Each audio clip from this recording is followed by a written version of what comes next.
ಶ್ರೀ ಜಗದ್ಗುರು ವೇದ ಕಾವ್ಯ ವಿದ್ಯಾಭವನಂ ಸಾಮವೇದ ಪಾಠಶಾಲೆ.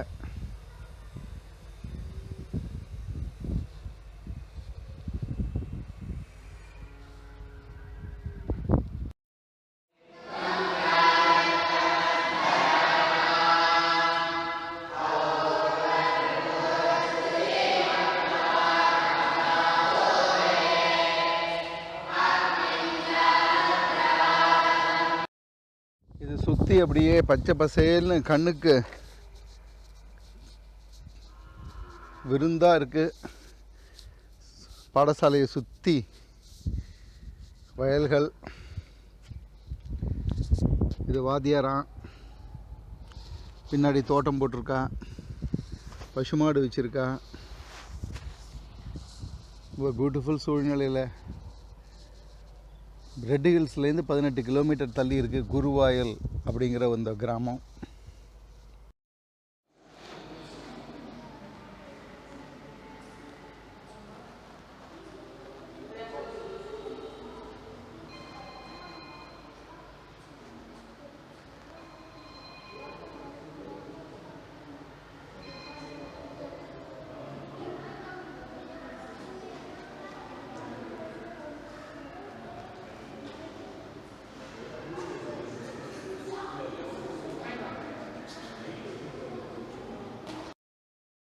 இது first floor.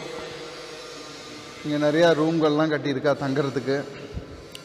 பெரிய ஹால், ஏதாவது ஒரு ஃபங்க்ஷன் நடக்கிறதா இருந்தாலும் அதுக்கு ஏற்பாடு பண்ணுற மாதிரி 2 ஃப்ளாட்ஸ் கட்டியிருக்கா.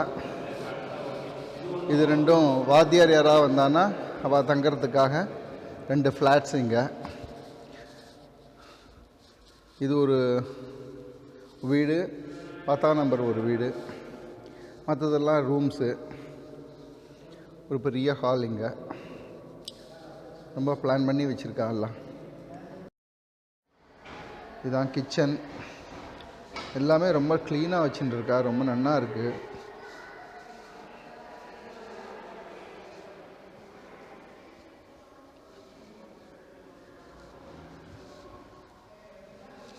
இந்த மாமி மாமா தான் சமைக்கிறாளா?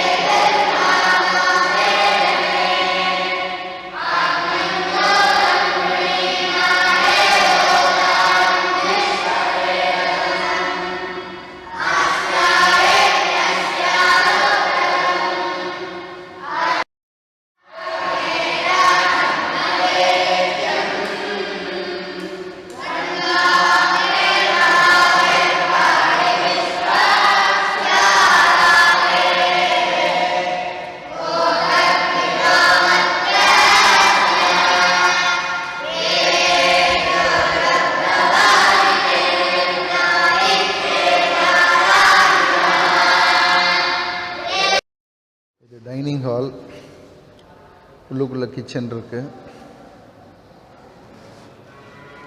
ரொம்ப நன்னா மெயின்டைன் பண்ணியிருக்கா.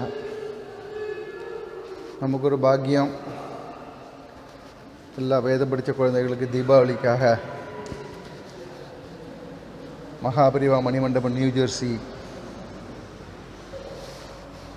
பெரிவா புராணம், பெரிவா டைம்ஸ், பெரிவா ஆகாஷவாணி, பெரிவா பிரசாத கைங்கரியம், சத்சம்ஹிதா எல்லோரும் சேர்ந்து இந்த ஒரு கைங்கரியத்தில் ஈடுபட்டிருக்கு. ஸ்ரீ மகாபரிவா ஸ்ரீ சிவன் சார் அனுகிரகத்தில் இந்த வருஷம் மெட்ராஸில் இருக்கக்கூடிய கிட்டத்தட்ட ஒரு 10 பாடசாலைகளுக்கு போய் எல்லாருக்கும் தீபாவளி பக்ஷணம், எல்லா குழந்தைகளுக்கும் வேத குழந்தைகளுக்கும் தீபாவளி பக்ஷணம் கொடுத்து தீபாவளியை கொண்டாடினோம். இதை ரொம்ப நல்லா பண்ணணும் அப்படின்னு தோன்றுறது. அடுத்த வருஷம் இதேமாரி கொஞ்சம் கொஞ்சமாக கலெக்ட் பண்ணி ஸ்வீட்ஸ் கொடுக்காம மொத்தமாக நல்லா சாஸ்திரோத்தமாக ஸ்வீட்டும் காரமும் ஒரு குழந்தைக்கும் 1/2 கிலோ ஸ்வீட்டு 1/2 கிலோ காரம் கொடுக்குற மாதிரி ஏற்பாடு பண்ணணும் அப்படின்னு ஒரு யோஜனை இருக்குது. கிட்டத்தட்ட 600 குழந்தைகள் இருக்கா. சென்னை அண்ட் காஞ்சிபுரம் டிஸ்ட்ரிக்டில் மட்டும் அதுக்கான முயற்சி பண்ணிட்டுருக்கு. இப்போலேருந்து யோஜனை பண்ணிட்டுருக்கு. ஒரு 300 கிலோ ஸ்வீட்டு, 300 கிலோ காரம் அதெல்லாம் பண்ணி அதை அழகாக பேக் பண்ணி அது எல்லா குழந்தைகளுக்கும் கொடுக்கலாம் அப்படின்னு. பெரியவா அனுகிரகம், சார் அனுகிரகத்தில் நல்லபடியாக நடக்குங்கிற நம்பிக்கை இருக்குது. வேதம் மறை எழுதா கிளவி எழுதவே கூடாது. அந்த நாள் எழுதவே கூடாது. எழுதாத புஸ்தகத்துக்கு பேர் வேதம்னு பேர். ஸ்ருதின்னா காதில் வரணும். அப்போ எப்படி அது காதில் வரும்? ஒரு ஜாதி அதுக்காகவே உட்காண்டா தான் அந்த மாதிரி ரசிக்க முடியும். அது அதுக்காக ஒவ்வொரு காரியத்துக்கு ஒரு ஜாதி, ஒரு மசால் பிடிக்கிறதுக்கு ஒருத்தன் ஜாதி. அந்த மாதிரி இந்த வேதங்கிறது ஒரு பிரகாசம், தீபம் உலகத்துக்கு. அந்த தீபத்துக்காக மசாலிச்சு ஒருத்தன் ஒரு ஜாதி. அந்த ஜாதி தன் காரியத்தை விட்டுட்டான்னா வேறு போயிடும். வேறு போச்சுன்னா இலை காயும் எல்லாம் குளவலான்னு போயிடும். அதில் என்ன இவ்வளவு தப்பெல்லாம் உலகத்துக்கு சேர்ந்துருக்குது, இவ்வளவு கோணாமான மதங்கள்லாம் வர்றதுக்கு காரணம் அதுக்காக ஏற்பட்டவன் அதை புஸ்தகம் பார்க்காம முதல் காரியம் நமக்கு என்னன்னு கேட்டால் வேதத்தை அப்பனிருந்து பிள்ளை கற்றுண்டாகணும், அதுக்கப்புறம் இன்னொருத்தனுக்கு கொடுத்தாகணும் அப்படிங்கிற கடமையை நாம் மறந்து போனத்துலேருந்து தான் உலகத்துக்கு இவ்வளோ கஷ்டம் வந்தது. இனிமேல் யாரோ வைதிகாவல்னு நினச்சிட்டு இருக்கோம், அவள் ஒரு ஜாதியன்னுட்டு. எனக்கு மாதிரி தொலைகிட்டா என்னோட தொலைகட்டும் எது, என் பிள்ளைக்கு இந்த கஷ்டம் வேண்டான்னு அவன் நினைக்கிறான். இத்தனை பேருக்கு நீங்கள் கடமையாக இருக்கிறப்பா நீங்கள்லாம் சௌக்கியமாக இசைச்சல் உட்காந்து வந்துட்டு நான் பாட்டுக்கு தப்பு கட்டு எடுத்து நிற்க வேண்டியது.